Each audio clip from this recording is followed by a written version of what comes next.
Il y a des moments dans la vie où on a l'impression qu'il nous manque quelque chose. On regarde autour de nous et on voit des personnes qui semblent avoir une vie meilleure que la nôtre. Plus riches, plus intelligents, plus chanceux, plus heureux. Ils ont moins de problèmes que moi.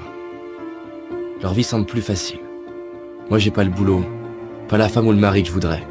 J'ai pas l'argent, pas la reconnaissance, pas la santé. Mes parents ne m'ont pas soutenu.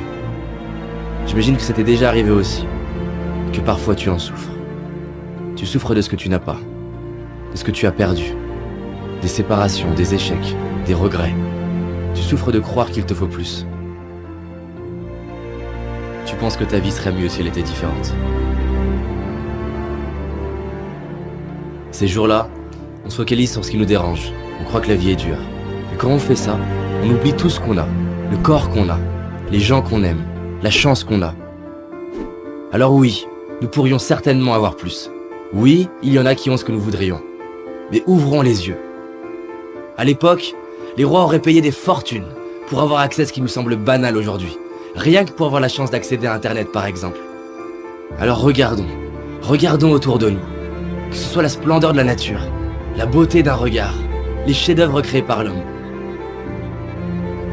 Mon propos n'est pas de te dire que tu dois être heureux. Je nous souhaite simplement de nous rappeler de ce que nous avons déjà dans les moments où on l'oublie. Est-ce que tu savais que lorsque les astronautes vont dans l'espace, ce ne sont pas les autres astres qu'ils regardent, mais notre planète. Ils se retournent vers la Terre. Des larmes coulent sur leur visage. Ils voient l'humanité comme ne formant qu'un. Plus de barrières, ni de frontières. Si je te parle de ça, c'est parce que près de 50 études très sérieuses sont arrivées à la conclusion que la pratique de la gratitude est un des moyens les plus efficaces pour notre bien-être. Tu as certainement déjà remarqué comme on se rend compte de la valeur des choses une fois qu'on ne les a plus. Alors c'est ça la solution? Il faut perdre ce qu'on a pour l'apprécier? Imagine que là, subitement, tu perdes la vue, tu n'entendes plus, ou que tu perdes ce que tu aimes le plus. Comment te sentirais-tu? Et imagine qu'un an après, on t'annonce que tu les retrouves. Sincèrement, ce serait pas le plus beau jour de ta vie? Ben, j'ai une bonne nouvelle. Ce que tu aurais cru perdre, tu l'as aujourd'hui. Alors stop à tous ces mensonges qu'on ose croire. Stop aux regrets qui me font croire que c'était mieux avant. Stop à la comparaison qui me fait croire que ce serait mieux autrement. Stop à l'impatience qui me fait croire que ce sera mieux plus tard. Et décidons d'ouvrir nos yeux et d'apprécier la magie de la vie. Je te propose de respirer avec moi, de fermer les yeux, de laisser défiler les personnes déjà présentes dans ta vie et pour qui tu ressens de l'amour. Prends le temps de voir leur visage, leur expression bien à elles, leur regard, le son de leur voix. Tu peux même retrouver des moments où tu vois l'amour qu'ils te portent à travers un regard, un geste, une attention, des paroles. Tu peux toi-même voir ou sentir ces moments dans ta vie où ton cœur était rempli d'amour à la vue d'une personne, d'un paysage. Retrouve comme ça te fait du bien de sentir cet amour qu'il y a déjà en toi. Tu peux ouvrir les yeux et sache que tu mérites de t'aimer tel que tu es. Et que tu le comprennes ou non, tu es aimé toi aussi. Et réaliser ce qu'on a, c'est honorer ceux qui ont été présents pour nous. C'est honorer les personnes qui nous ont inspirés. Les artistes, les professeurs, les architectes, les écrivains. C'est honorer tous ces ouvriers, ces ingénieurs, ces entrepreneurs, ces salariés. Tous ceux et celles qui ont mis leur talent au service de l'humanité.